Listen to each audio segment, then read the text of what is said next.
call about a possible brush fire, but in reality, it would be much more than that. Robinson 911, where's your emergency? I was just calling, I tried calling the fire department to see there's a fire in our subdivision, but it may just be them burning brush because they're building houses, but I wasn't sure. And we did have lightning, so that's why I wasn't sure too. Okay, I can get someone headed out that way to check on it. Given the severe weather, the call sounds routine. From the initial incident report filed by the Harris County Sheriff's Office, case number 2309872A. Complainant reported a vehicle fire in a remote field off FM 1960. Fire department responded, extinguished the flames. One deceased occupant found in the driver's seat. Preliminary assessment, accidental, due to lightning strike during severe T. This is, if you put it out with a dry chem, now if they would have hit it with a hose, it would have washed everything into the mud. With a dry chem fire extinguisher like that, we can separate the dry chem from whatever other evidence might still be there. I got a potentially female, yeah, it might be hers, potentially female body burned all the way down to the bone, 700 block of Heston. No signs of foul play. That is the official record. But what the report didn't mention was what a deputy discovered 3 days later, 200 yards from the scorched chassis, lying in a drainage culvert a half, burned Texas lottery ticket, the numbers still legible, 4, 17, 20, 3, 30, 8, 44, megaball 12, and on the back a single thumbprint. Picture that ticket, still wet from the storm that was supposed to wash away all evidence, the ink barely faded, the luck of the draw still intact.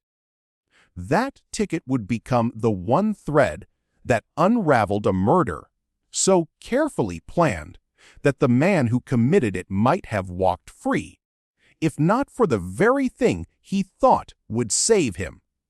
Before we go deeper into what the documents actually show, make sure you're subscribed to Police Bodycam Legal Analysis. Because we don't just cover the story, we follow the evidence. On the night of April 12th, a squall line hammered northwest Harris County with 60-mile-an-hour winds and cloud. To ground lightning. At 11:17 p.m., a trucker on the Grand Parkway dialed 911 to report a glow in the brush. The responding deputy, a 15-year veteran named Marcus Webb, found a white sedan fully engulfed. By the time engine 50, one knocked down the flames. The interior was a blackened shell, and what remained of the driver was skeletal, slumped against the steering column. Deputy Webb's Bodycam captured him radioing dispatch. Lightning, so that's why I wasn't sure too. Okay, I can get someone headed out that way to check on it. Given the severe weather, the call sounds routine. Still, dispatch sends Jason Atkins, a veteran corporal with more than 2 decades of experience, to assess the scope of the fire. But once he arrives and gets closer to the flames, he would spot something so vile it would make him sick to his stomach. 12 to 04. I need you to get fire, CID, and 04 out here. This looks like a body that's burning. Tell the investigator we've got one victim, unrecognizable. Fire looks like it started in the engine compartment.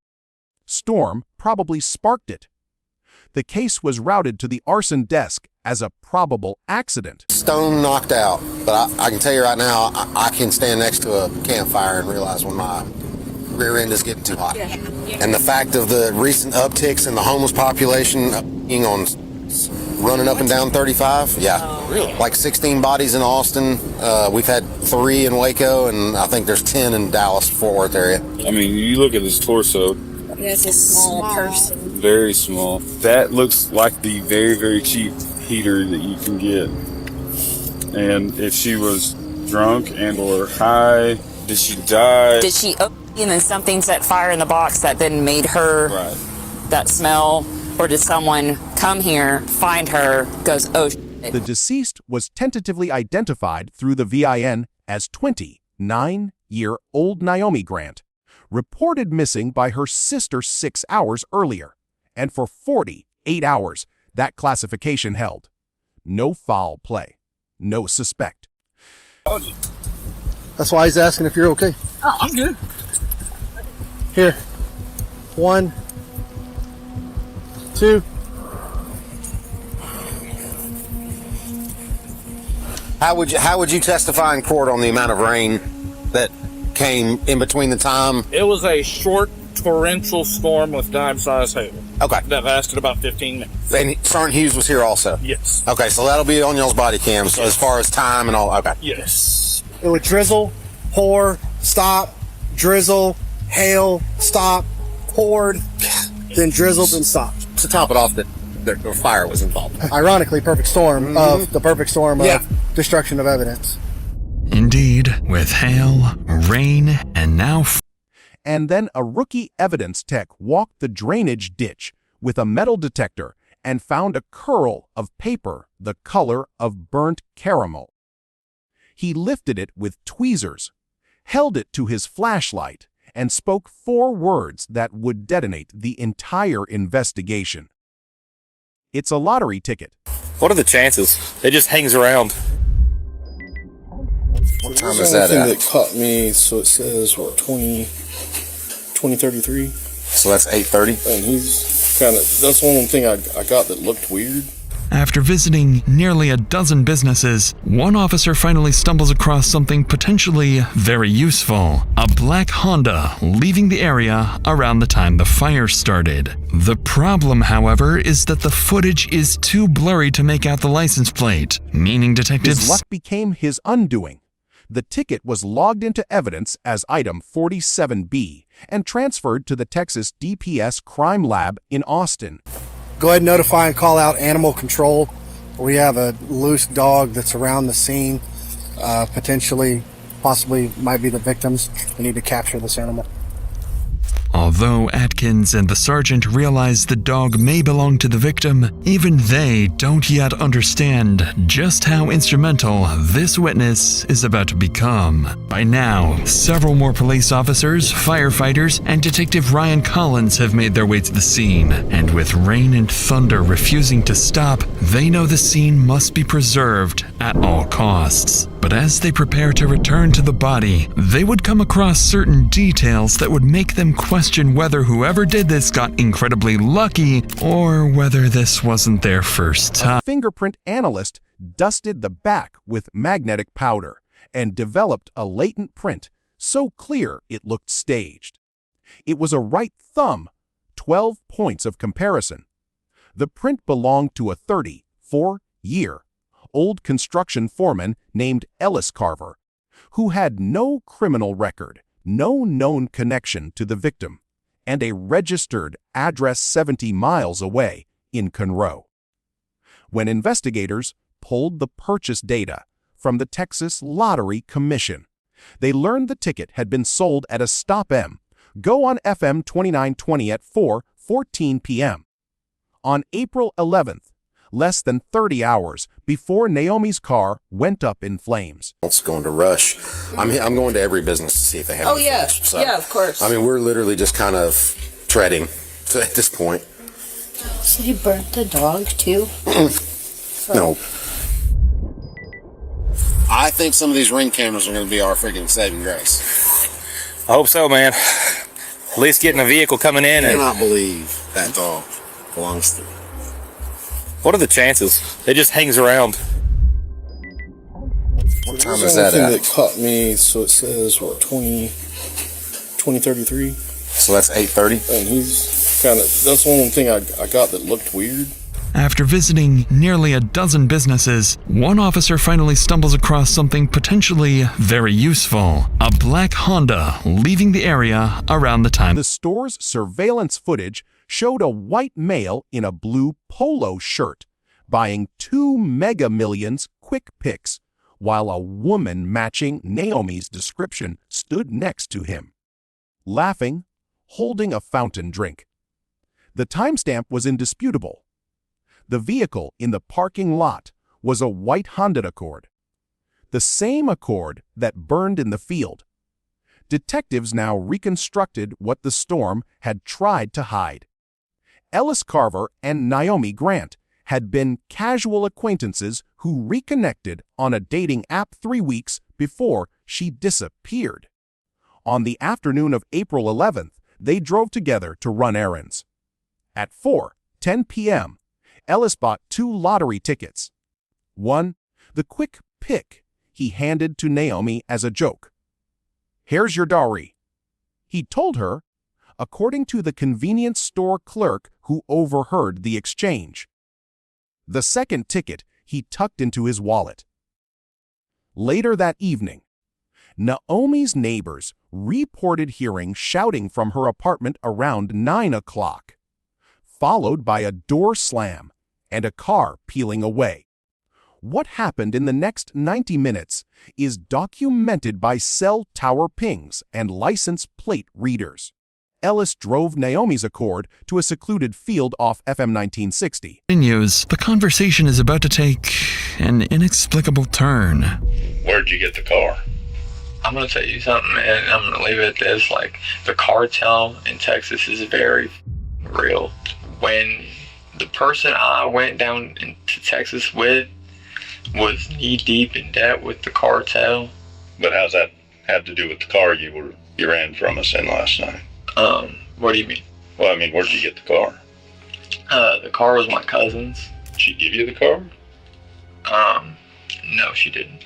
I took the car and He parked, shot her once in the right temple with a .38 revolver, dragged her body into the driver's seat, poured gasoline from a red canister, and lit a match. Then he walked 3 miles in the rain to a staged pickup truck and drove home. At 11:45 p.m., the trucker called 911. The fire burned for 17 minutes before the storm doused it with a sudden downpour. Rain's starting to come again. If y'all have any pop-up canopies or something where we can get something put up over the crime scene to try to preserve the crime scene, please. Just be worse for the scene, or turn it worse for the scene? Letting it burn, because if it continues to burn, you could potentially lose any additional evidence that's there. Right. Versus if you put it out with a dry chem. Now, if they would have hit it with a hose, it would have washed everything into the mud. With a dry chem fire extinguisher like that, we can separate the dry chem from whatever other evidence might still be there. That downpour cooled the floor pan, just enough to preserve the lottery ticket that had slipped under the driver's side mat during the struggle. The ticket Naomi had never taken out of her pocket. His luck became his undoing. The arson investigators' initial conclusion of accidental ignition was, in the dry language of the supplemental report, premised on incomplete physical evidence. Examination of the Accord's firewall revealed a poor pattern of medium petroleum distillate, gasoline, that no lightning strike could have produced.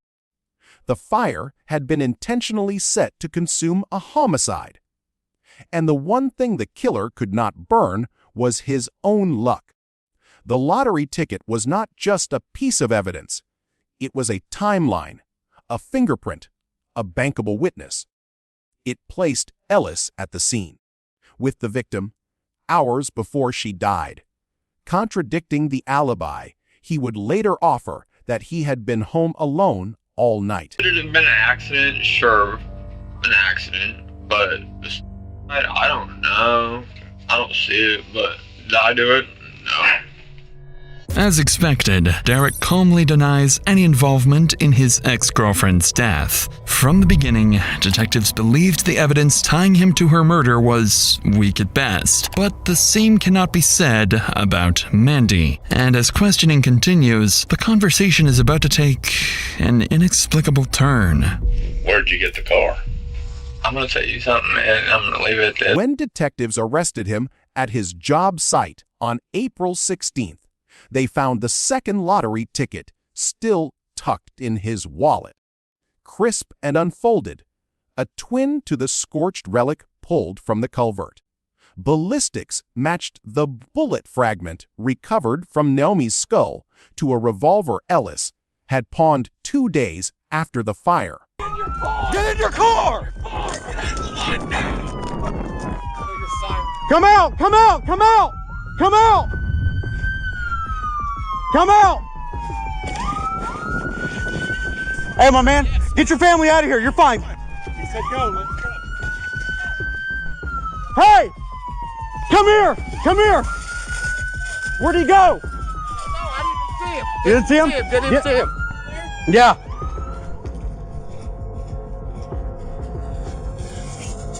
Where'd he go? They say they towards the back, but I just didn't get. Here. But maybe he's over there. I hear something yelling. Hey! I flash. Let's crossfire. Come on!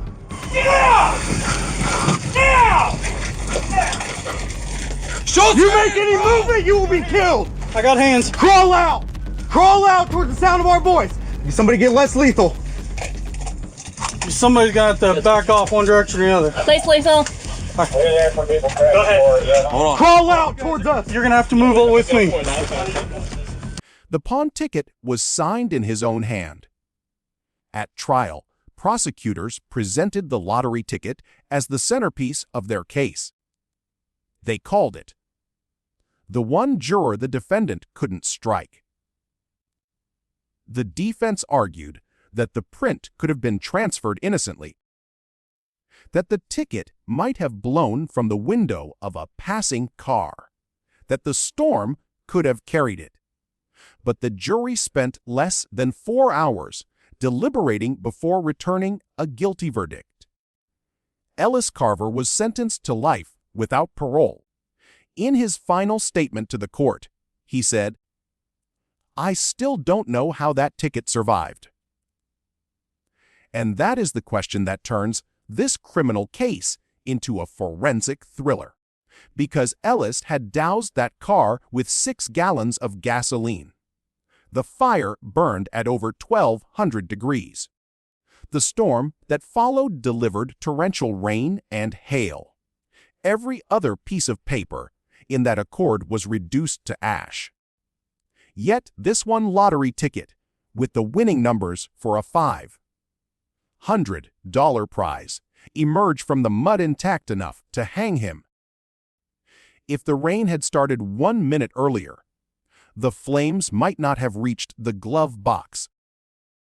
If the floor mat had been made of rubber instead of looped carpet, the ticket would have melted.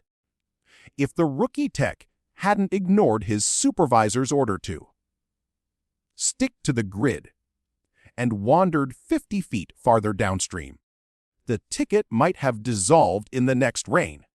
That is not police work. That is statistical absurdity. His luck became his undoing. But here is what the jury never heard, and what the appellate record carefully avoids. The second lottery ticket, the one found in Ellis's wallet, was purchased at the same stop-and-go at 4:15 p.m., exactly 1 minute after the first. It bore the numbers 9, 14, 26, 31, 42, and Megaball 8.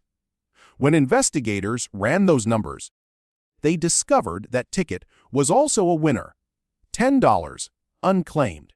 Ellis had kept the losing ticket in his wallet as a memento and given the $500 winner to the woman he was about to kill. Why? Was it an impulsive act of misdirection? Or did he simply hand her the wrong slip in the glow of the dash lights? The Texas Lottery Commission's public report on unclaimed prizes for that draw date confirms the $10 win on that exact number combination was never redeemed. That fact sits in a quiet corner of the case file, unadjudicated, unexplained. It asks a question that no court has ever answered. If Ellis kept the less valuable ticket, did he know, in that split second of exchange, that he was also handing her the only piece of evidence that would prove his guilt? Pull up the Harris County District Clerk's Public Records for case number 2024 CRO 3412. Request the forensic chemistry supplement labeled Exhibit 52A, the analysis of the melted glove box residue. In that document, you will find a chart of polymer degradation rates and a single line that reads, cellulose-based paper survived due to moisture content from prior saturation. That line is the reason a man sits in Huntsville today. Now, open the comments and tell us, knowing what you know about the unclaimed $10 ticket. Do you believe Ellis Carver made a fatal mistake in the dark, or did the evidence survive by a design no human hand could control? The truth doesn't burn, but it does ask you to look closer.